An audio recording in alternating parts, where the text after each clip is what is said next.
Bienvenue sur votre chaîne préférée YouTube Veille du Monde, où nous vous apportons l'actualité dans ses faits et ses détails. Restez scotchés. Merci. Voici en effet pourquoi je soutiens les gouvernants actuels du Mali.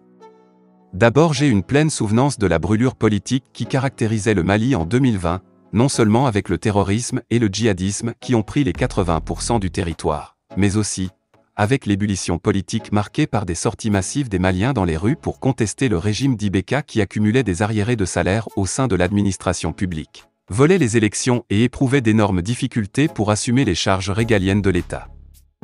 Les grèves au Mali étaient répétitives, notamment dans les secteurs de la santé et de l'éducation, ce qui participait à déstructurer la société malienne elle-même et à effondrer quasiment l'État dans son essence. Le renversement du régime d'Ibeka, qui est le couronnement de la fronde sociale, était, pour ainsi dire, un moindre mal au regard du niveau de dégradation avancé de l'État malien lui-même. Cela dit, les militaires ont pris la gestion du pays en main, non pas sans pesanteurs extérieures, notamment avec la CEDEAO et d'autres partenaires qui leur avaient, dans un premier temps, imposé un président civil. Ils ont alors trouvé la formule d'un militaire retraité en la personne de Boundao. Le schéma n'a pas marché et ils se sont retrouvés eux-mêmes dans le piédestal de l'État. Depuis lors, ils ont résolu fondamentalement le problème des grèves au Mali. Un dialogue objectif a permis d'apaiser les cœurs et de reconsidérer la grille indiciaire des fonctionnaires de l'administration publique.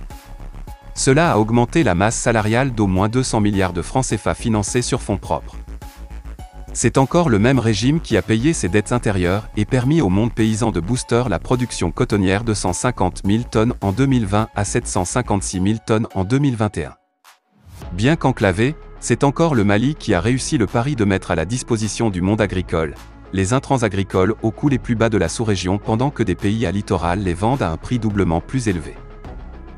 On a aussi vu le pouvoir d'Assimi Goïta relancer le trafic ferroviaire après avoir réhabilité à coups de milliards le chemin de fer et acquis 3 locomotives afin de faciliter la circulation interne des personnes et des biens et ainsi dynamiser l'activité économique et le commerce intérieur. En outre, ce même régime a acquis des équipements militaires, des avions de combat ainsi que des armes et munitions que tout le monde a vues à la télévision en vue d'engager une lutte plus organisée contre le phénomène terroriste et djihadiste.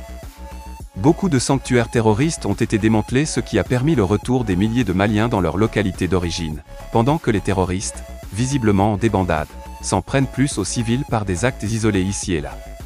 On va bien sûr faire exception de ce qui vient de se passer au camp de Kati ce vendredi et à d'autres postes, et qui montre clairement que l'ennemi n'est sûrement pas encore totalement vaincu. Mais au moins le recrutement dans l'armée malienne a repris ainsi que la formation, notamment avec l'appui des instructeurs russes, ce qui va nécessairement augmenter, au jour le jour, les capacités opérationnelles de cette armée. Le président Goïta est celui-là qui utilise une bonne partie de ses fonds souverains pour réaliser des œuvres sociales, en l'occurrence la construction des écoles, la réalisation des forages et bien d'autres appuis au monde vulnérable dans son pays. Des infrastructures sont encore en train d'être réalisées. J'en citerai par exemple, la tour de l'Office de radio et télévision malienne en plein chantier financé pour un montant global de 14 milliards à partir du Trésor public. Il en est de même de la nouvelle prison civile construite également à près de 11 milliards en vue de désengorger celle de Bamako. Sur le plan de la gouvernance elle-même de l'État, le pouvoir actuel est celui qui implique le mieux la chefferie traditionnelle, garante de la légitimité populaire à la base. J'ai encore image, la cérémonie de remise des emblèmes de l'État par le président de la République lui-même aux chefs de quartier, de village, etc., afin de leur rappeler leur part de responsabilité dans la gestion des affaires de l'État et par ricochet, de la société malienne. Les gens, de l'extérieur, critiquent ce régime en oubliant aussi facilement que les Maliens sont des citoyens totalement engagés qui n'hésitent pas à descendre dans les rues pour contester un régime lorsque les actes que celui-ci pose ne leur conviennent pas.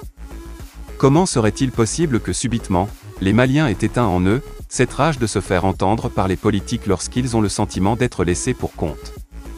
Dans le cas d'espèce, c'est plutôt la preuve inverse que les Maliens ont servi au monde entier avec leur mobilisation massive du 14 janvier dernier pour soutenir fermement leurs dirigeants actuels. Mais passons et intéressons-nous à la philosophie qui sous-tend toute la politique de l'équipe malienne actuelle. Elle se révèle beaucoup plus sur le plan diplomatique, où le langage des autorités de ce pays est clair. Nous tenons à notre souveraineté, même dans notre supposée pauvreté. Nous voulons nous assumer par nous-mêmes et opérer les choix politiques qui nous conviennent le mieux. Voilà tout. Bien sûr, on peut objectivement se dire que tout n'est pas au point, mais j'ai juste envie de lancer un défi direct à ceux qui les traitent de propagandistes, de nous donner la preuve d'une gestion meilleure ailleurs dans l'espace francophone d'Afrique. Il est peut-être opportun de rappeler que malgré l'embargo de 6 mois, le Mali a continué à assurer plus ou moins convenablement ses charges régaliennes, notamment le paiement des salaires revalorisés des fonctionnaires tout comme le financement des différents chantiers et même la lutte contre le terrorisme qui coûte naturellement de gros sous. Que l'on prête à cette équipe des intentions de vouloir conserver le pouvoir par des astuces malhabiles, me paraît non seulement précoce, mais surtout aussi injuste, dès lors qu'elle a établi clairement un chronogramme et commencé avec rigueur, à poser des actes allant dans le sens de l'assainissement du champ politique malien. Qu'il leur soit dit qu'ils peuvent mieux faire, on peut le comprendre, mais qu'ils sont de mauvaise foi, alors que beaucoup de régimes dans la même sous-région pataugent dans la médiocrité, le jonglage et là accent grave peu près, et de toute évidence, malhonnête comme jugement.